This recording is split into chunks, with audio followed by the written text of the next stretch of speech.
Okay, we're going to start a new series, Does Hashem, Torah from the Mir, sharing Torah from the Rebbeim of the present and the past, and trying to learn their wonderful life lessons that we gain from the Parsha.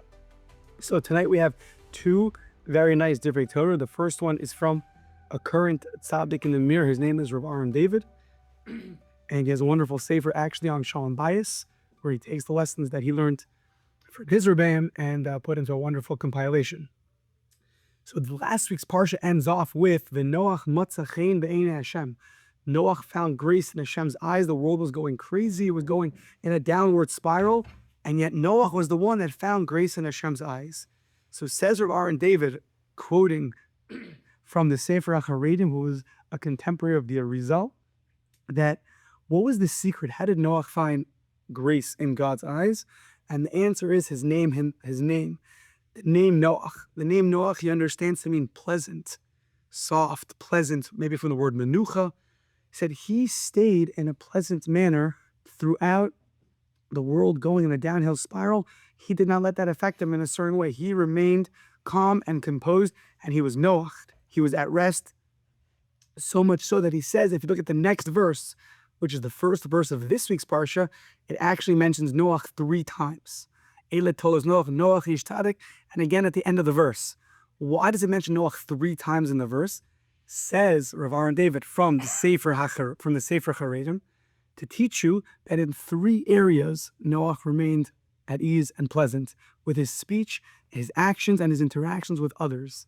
Meaning that even when the world can go in the most downward spiral, the way we find grace in Hashem's eyes is we remain calm, at ease. We don't let, just because it's stressful, just because things don't go our way, we don't let that be a reason to start losing ourselves and losing our temper, etc., etc.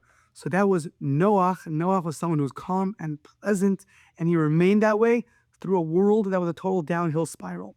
So that was the first lesson from Rav Dovid from his book, that Noach, the way to find grace in God's eyes, one of the ways is that you remain calm and steady no matter what happens. Your speech remains pleasant, your actions remain pleasant, and your interactions with other people remain pleasant even when the world could go upside down. And that's hinted to in the fact that it says Noach 3 times in the beginning, in the first verse of this week's Parsha. The second is originally from Chaim Shmuelevitz, the Rosh Yeshiva of the Mir, who ran the yeshiva in Shanghai, as expounded upon by the Rosh Yeshiva of Nosson Finkel, who passed away about 12, 13 years ago. The Navi refers to the Mabul, the flood, as Mei Noach. It was the flood of Noach. It sounds like he was responsible for this. How is he responsible? How is he at fault? Says the Medrash, he didn't pray. He didn't daven for his generation. There's a certain, he's responsible for not praying for the generation, so much so that the Navi, that the Haftorah we read, refers to as Mei Noach.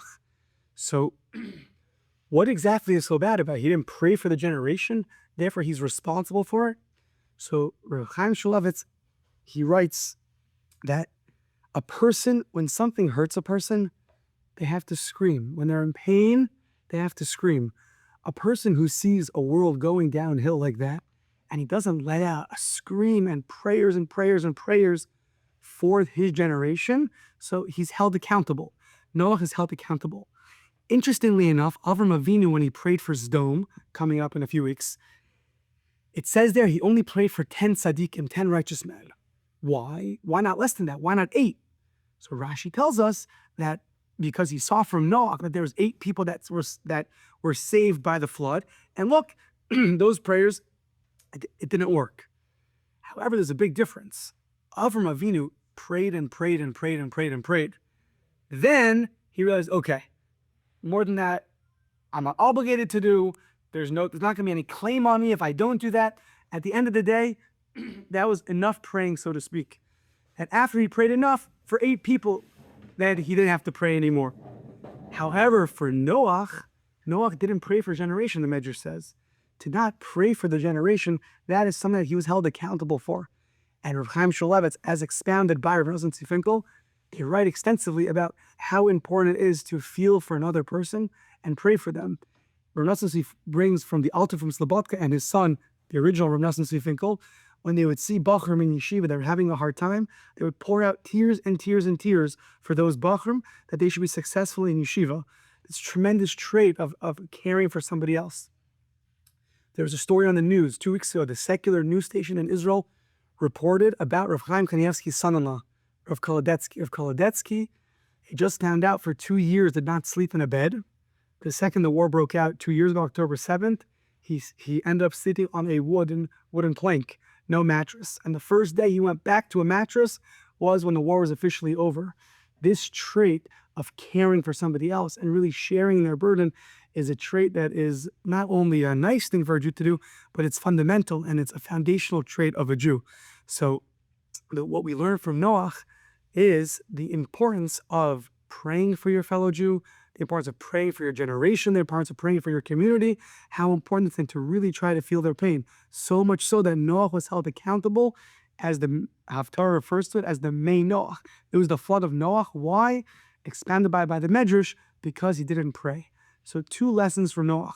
One, the incredible pleasantness he was able to maintain even in the state of a flood. He remained Noach, as hinted to by the 3 times it says Noach in the first verse. His speech, his actions, and his interactions with people remained Noach. He was menucha, he was calm, at ease. And on the other hand, how important it is to pray for others, to pray for our friends, to pray for our generation. And if not, we are held accountable. Shabbos.